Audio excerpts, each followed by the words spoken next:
This is Hopecore music from Akira The Don. Akira The Don is for the heroes. With doubt and dismay you are smitten. You think there's no chance for you, son? Why the best books have not yet been written? The best race, it hasn't been run. The best score, it hasn't been made yet. The best song, it hasn't been sung. The best tune, it hasn't been played yet. Cheer up, for the world is young. No chance when the world is just eager for things that you ought to create. Its store of true wealth is still meager. Its needs are incessant and great. It yearns for more power and beauty, more laughter, more love, more romance, more loyalty, labor and duty. No chance, why there's nothing but chance. For the best verse, it hasn't been rhymed yet. The best house, it hasn't been planned. The highest peak hasn't been climbed yet. The mightiest rivers aren't spanned. Don't worry and fret, faint-hearted. The chances they have just begun. For the best jokes they haven't been started, and the best work it hasn't been done.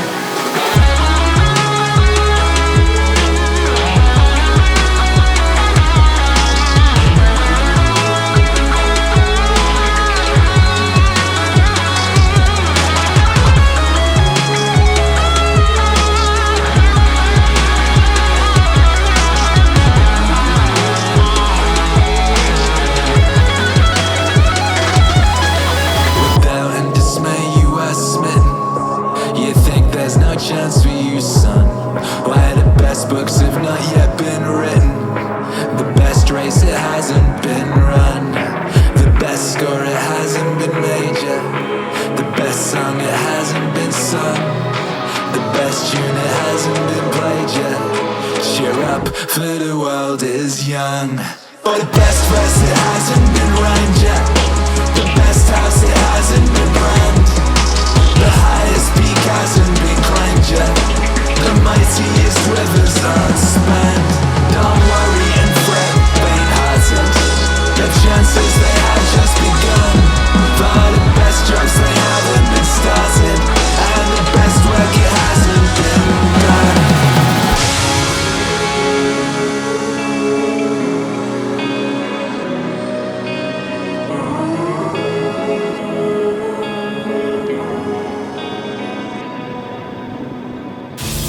Ask you who you are, and if you don't know, it will tell you. Program or be programmed. Meaningwave. Watch your own brain.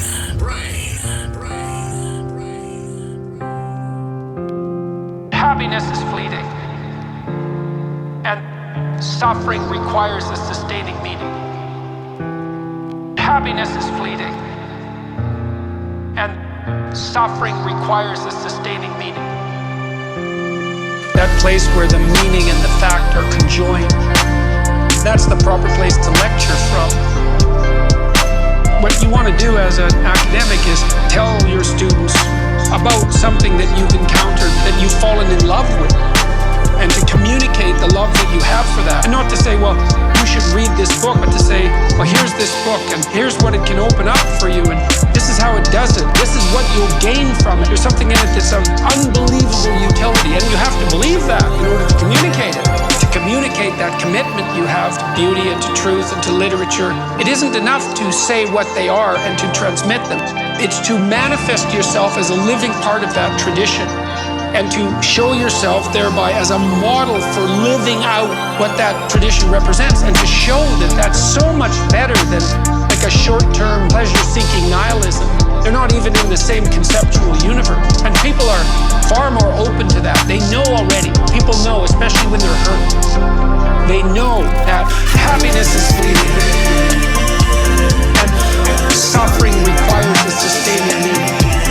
They know happiness is fleeting, and that suffering requires a sustaining meaning. King's Chop. careful. The people who started it didn't live to see its completion. They were driven by this nobility of transcendent vision, and they produced these enduring forms. Out of the bloody misery of history, we've erected all this spectacular infrastructure that we're so fortunate to be part of. None of that gratitude is taught. It's partly not taught because people have no sense of the absolute catastrophe of history. It's like nasty, brutish, and short. The simplest and most likely social circumstances. Catastrophe punctuated by hell. And to see that not happening in a sustained manner constantly, and to see things improving around us and to be reliable in that manner, and then not to be grateful for that, it's an unbelievable combination of ignorance, ingratitude, and willful blindness. And to not instill that sense in young people, for them to understand that they are standing on the bones of generations of people who suffered to make this possible, despite all their errors, and brought this forward. Happiness is fleeting, and suffering requires a sustaining need. They know happiness is fleeting, and that suffering requires a sustaining need. We could concentrate on building the future instead of criticizing the past. You start in the world, if you have some wisdom and some humility, by taking the potential that lies dormant in front of you and interacting with it in the logos-like manner, with truth and with love, and by transforming that potential into whatever you can create out of it that's good. It won't be small if you do that. You can transform your whole household by transforming your room. You can transform your whole neighborhood by transforming your house. Like, these things spread very, very rapidly, and that is right there in front of you. People think they're impoverished, that they don't have any opportunity, and the opportunity is hidden from them by their unwillingness to take the steps that are necessary to put what they could put in front of them in order, and to produce the beauty instead of the ugliness where they could do that. And I don't think there is anything more powerful than that. That works. Happiness is fleeting, and suffering requires a sustaining need. They know happiness is fleeting, and that suffering requires a sustaining need. Happiness is fleeting, and suffering requires a sustaining need. They know happiness is fleeting, and that suffering requires a sustaining need.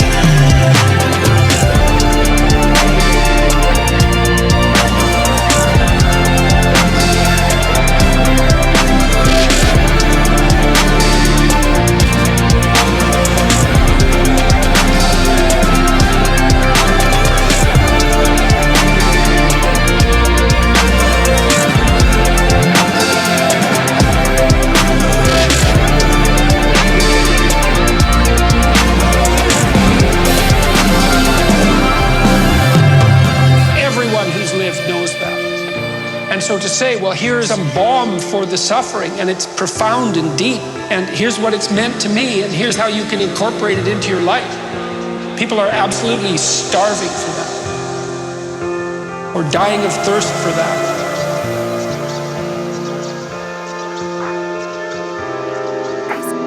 This is Source Wave Radio by Akira The Don. I was fat. So I talk about it. Go ahead and say something, motherfucker. I was fat too. And it was hard as fuck every fucking day to get up. I know what it feels like when you roll your fat ass out of bed and all you want is some fucking damn cinnamon buns and shit and fucking chocolate milkshake. I know what it is. I know exactly what it is. But I can't want it more than you. And so many people just want it the easy way. I'm sorry, man. It's not. So what they start to do is they build this narrative. It's okay. When the narrative should be, you need to fucking work harder. You need to fucking discipline your mind better. We need to help people more than just saying it's okay. It's okay that you're not fucking willing to fucking help yourself out. That's not okay. It's not okay. It's not acceptable. Even though it's your life, If that's acceptable, that's unacceptable. That's unacceptable. Even though it's your life, that's unacceptable. Then just saying it's okay. That's not okay. That's not okay. That's unacceptable. And there's a lot of people in this world, me included, that if I accepted that, I wouldn't be anywhere. So yeah, a lot of people just fucking, they start creating a narrative about themselves that make it okay. The ultimate get out of jail free card. And now the world is set up to have so many get out of jail free cards. Everything is okay. And you can't say a motherfucking thing about it. It's not okay. It's not acceptable. Even though it's your life, if that's acceptable, that's unacceptable. That's unacceptable. Even though it's your life, that's unacceptable. Then just saying it's okay. That's not okay. That's not okay. That's unacceptable. That's unacceptable. That's unacceptable. Even though it's your life, that's unacceptable. Then just saying it's okay. That's not okay. That's not okay. That's unacceptable.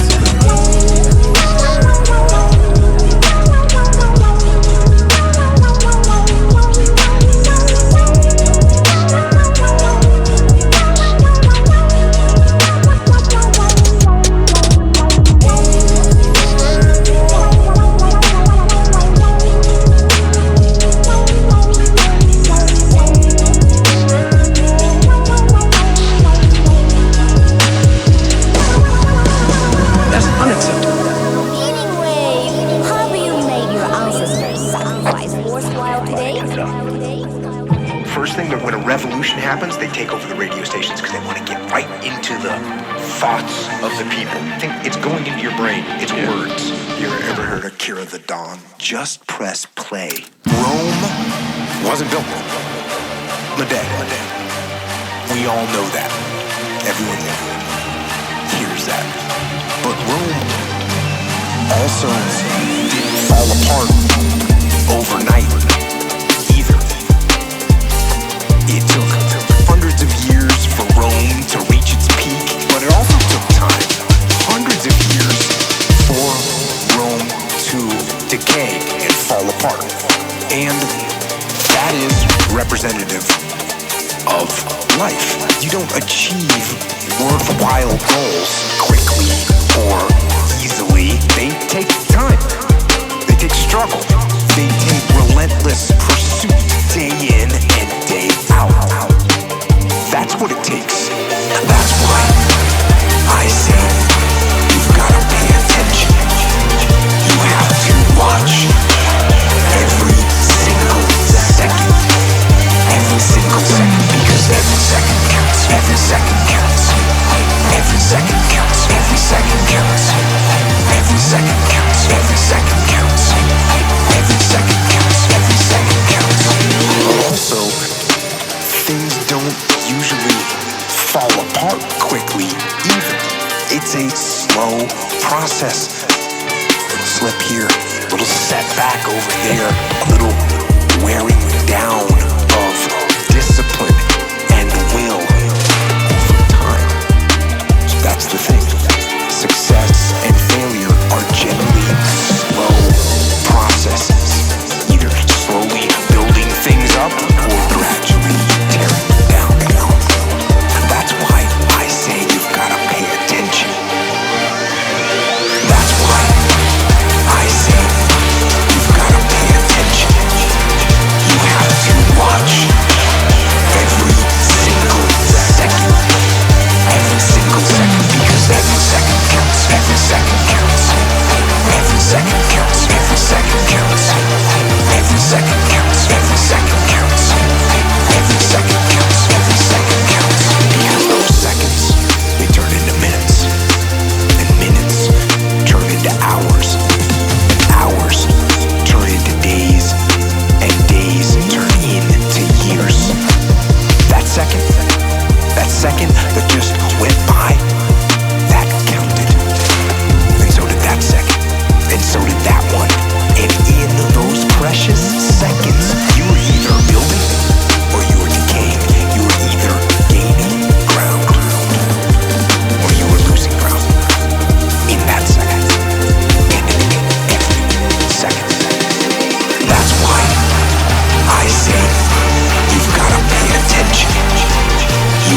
you watch every single second.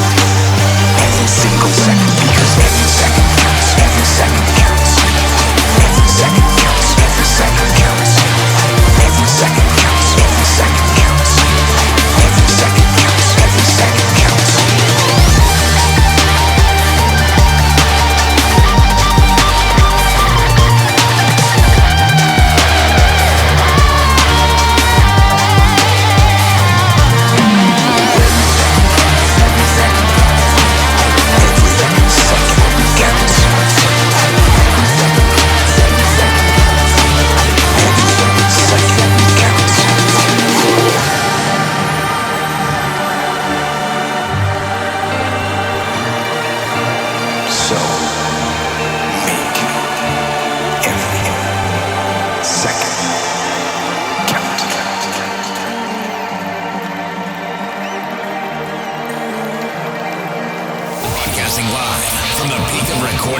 Civilization. You're listening to Akira The Don. I deal with setbacks, failures, delays, defeat, or other disasters.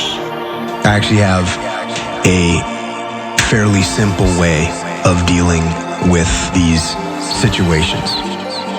It is actually one word to deal with all those situations. And that is good. And this is actually something that one of my guys that worked for me pointed out to me. He would call me up or pull me aside with some major problem, some issue that was going on. And he'd say, "Boss, we got this and that and the other thing." And I'd look at him and I'd say, "Good." One day he was telling me about some issue that he was having. He said, "I already know what you're going to say." And I said, "Well, what am I going to say?" He said, "You're going to say good. You're going to say good. You're going to say good. You're going to say good. Good. Good.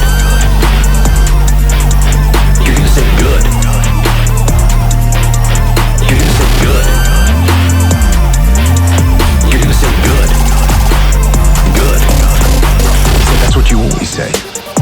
When something is wrong and going bad, you always just look at me and say, "Good. Good." And I said, "Well, yeah." And I mean it. And that is how I feel. When things are going bad, there's going to be some good that's going to come from it. Oh, mission got canceled? Good. We can focus on another one.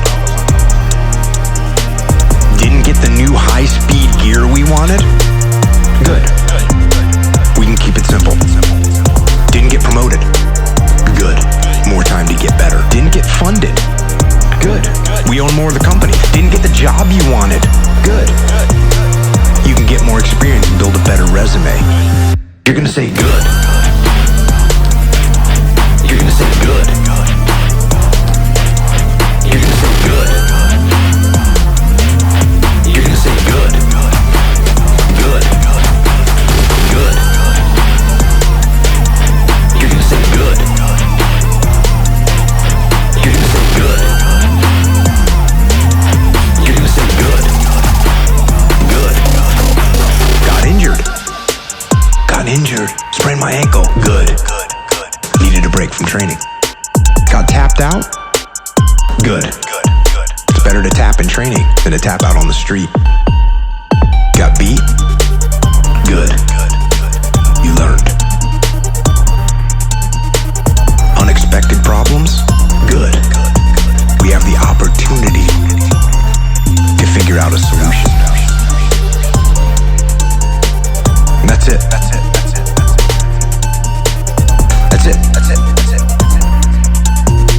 When things are going bad,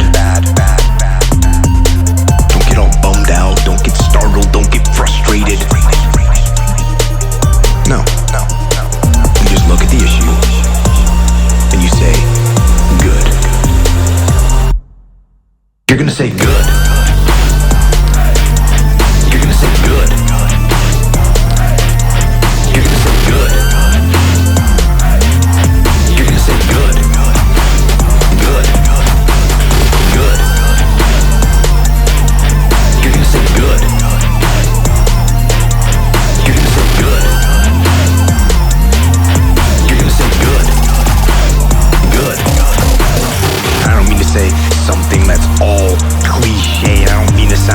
Mr. Positive. Find the positive, but do that. Focus on the good. Focus on the good. Take that issue, take that problem, take that issue, take that problem, and make it something good. Make it something good. And bring that attitude to your team. You go forward. You're gonna say good. You're gonna say good. You're gonna say good. You're gonna say good. Good. Good. You're gonna say good. You're gonna say good. You're gonna say good. Good. And lastly, like to close this out, if you can say the word good, guess what? It means you're still alive. It means you're still breathing. And if you're still breathing, well then hell, you still got some fight left in you.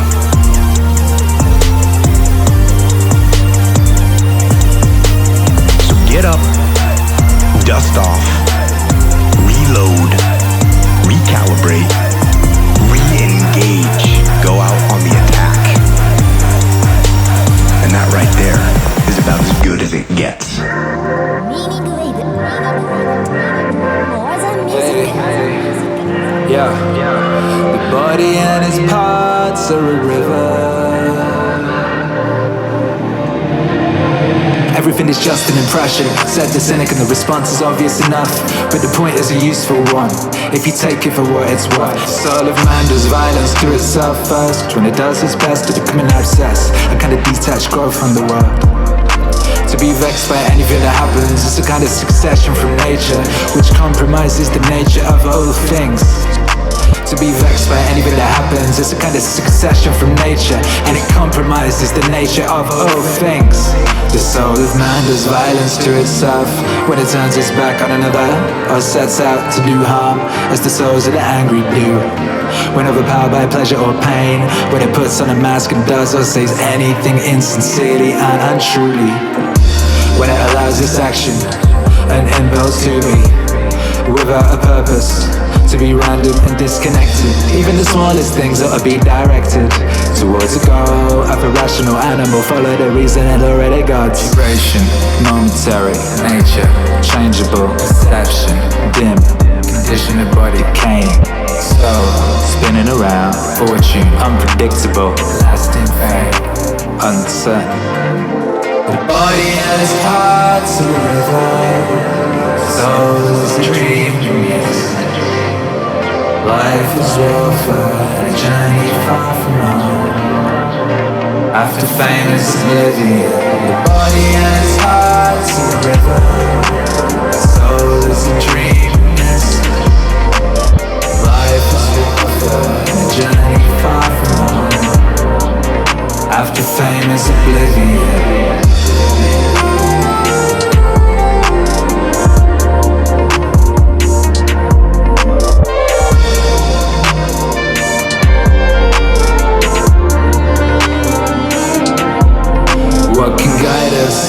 Only philosophy, which means keeping the demon in mind, free from violence and unharmed, superior to pleasure and pain, doing nothing without purpose, no hypocrisy, randomly or dishonestly, not dependent on any man, doing or not doing anything, except what's happening. I know there's a lot that is coming from thence, and above all that it accept death and the cheerful spirit. And there's nothing but the disillusion of that from what it is made. If it doesn't hurt the individual elements to change continually into each other, why are people afraid of old and changing, separating? It's according to nature, and nothing's evil, it's according to nature. Nothing's evil, it's according to nature.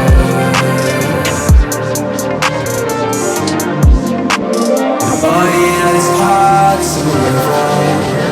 Soul is a dream, yes. Life is warfare, a journey far from home. After after famous oblivion. The body and its heart's a river, soul is a dream in this. Life is warfare, a journey far from home, after famous oblivion.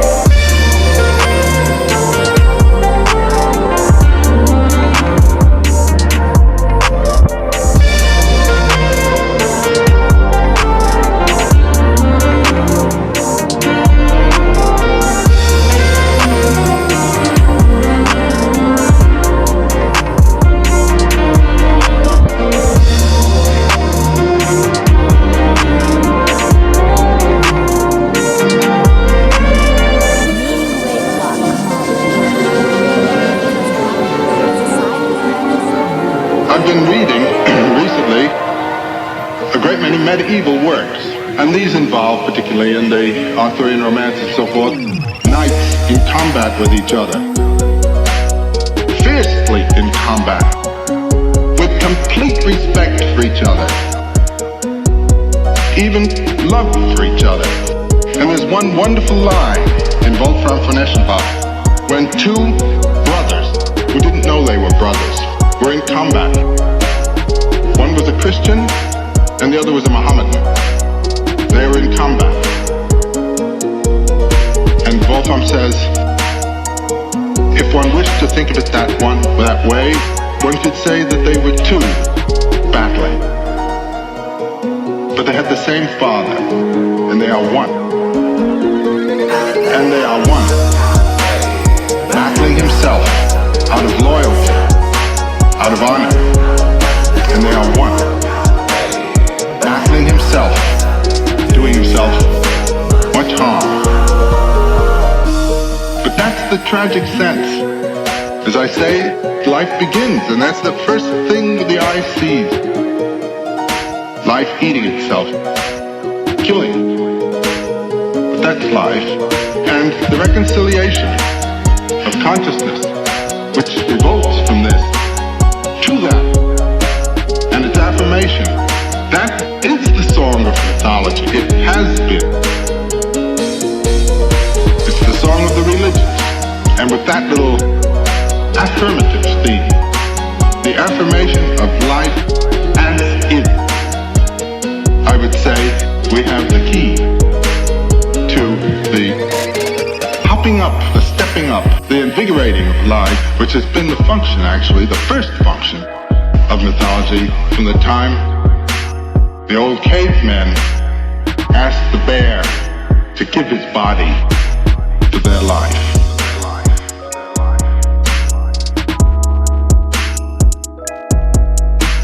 To their life.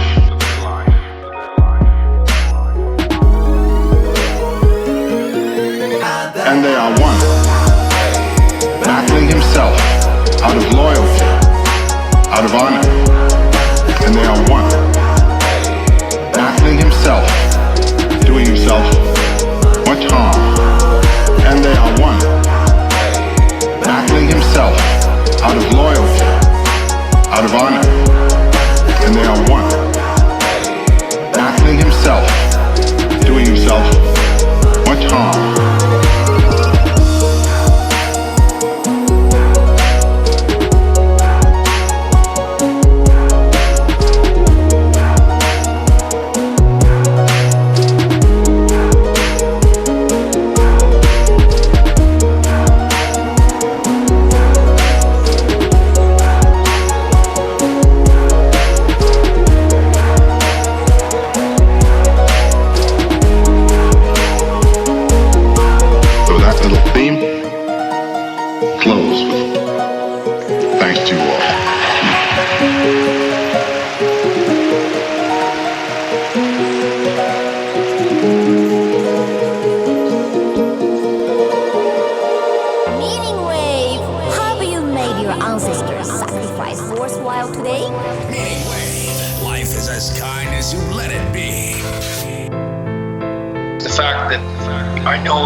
The information that I'm purveying by all these means is helping people sort out their lives.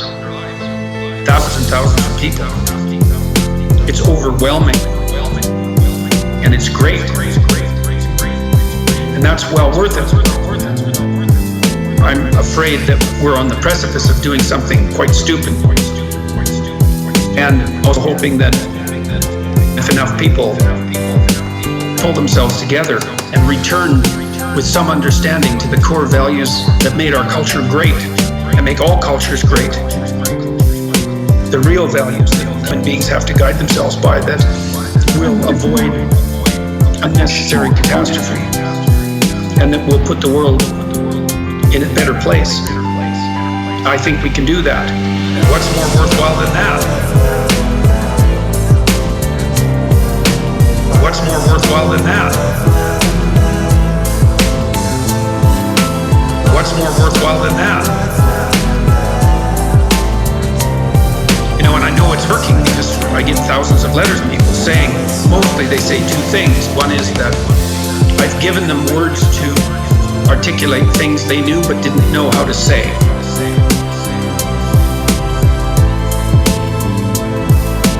And the other 3/4 are from people who say, oh, I was in a dark place. Then they outline the particular kind of darkness that enveloped them and said, well, I'm trying to not lie. I'm trying to adopt responsibility. I'm trying to formulate my aims. I'm trying to rectify my relationships. I'm trying to improve myself. And things are way better, and I'm back from the brink, and I'm better for my family, and I've got hope for the future. There's nothing better than that. What's more worthwhile than that? What's more worthwhile than that? What's more worthwhile than that? You know, and I know it's working because, you know, when I go down the street now, people stop me all the time. Can you imagine a better situation than being able to walk down the street? It's pretty much anywhere now that I go. And there's a good possibility that someone will stop me and say, look, I was having a really rough time and I've been watching what you've been doing and listening to it, and things are way better for me. Like one of the things that happened to me a while ago, which I just loved, was I was in LA, downtown, and downtown LA is kind of rough. And anyways, I was walking around with my wife. This kid pulled up in a car beside me and hopped out. He was a Latino kid, about probably 19, 20, something like that. Kind of a stylish looking kid. Jumped over and he said, are you Dr. Peterson? I said, yes. He said, oh, and he was all happy to meet me and shook my hand, and he was all excited. He said, look, I've been listening to your lectures for 18 months. I've really been listening to them, and my life is way better. And he said, I've really fixed my relationship up with my father. And then he said, wait a minute. So I stopped and waited for a second. He ran back to the car. He got his father out of the car. They both came over and they had their arms around each other. And, you know, they were looking all smiley and happy. And his father said, look, I'm getting along really well with your son. And so it's because he's been listening to your lectures. Thanks a lot. Like they were really happy. And Jesus, you know, how could you ask for anything better than that? It's so good.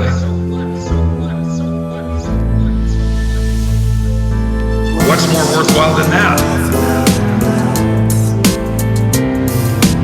What's more worthwhile than that?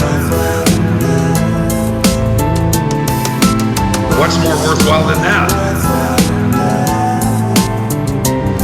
You know, and I know it's working because I know it's working.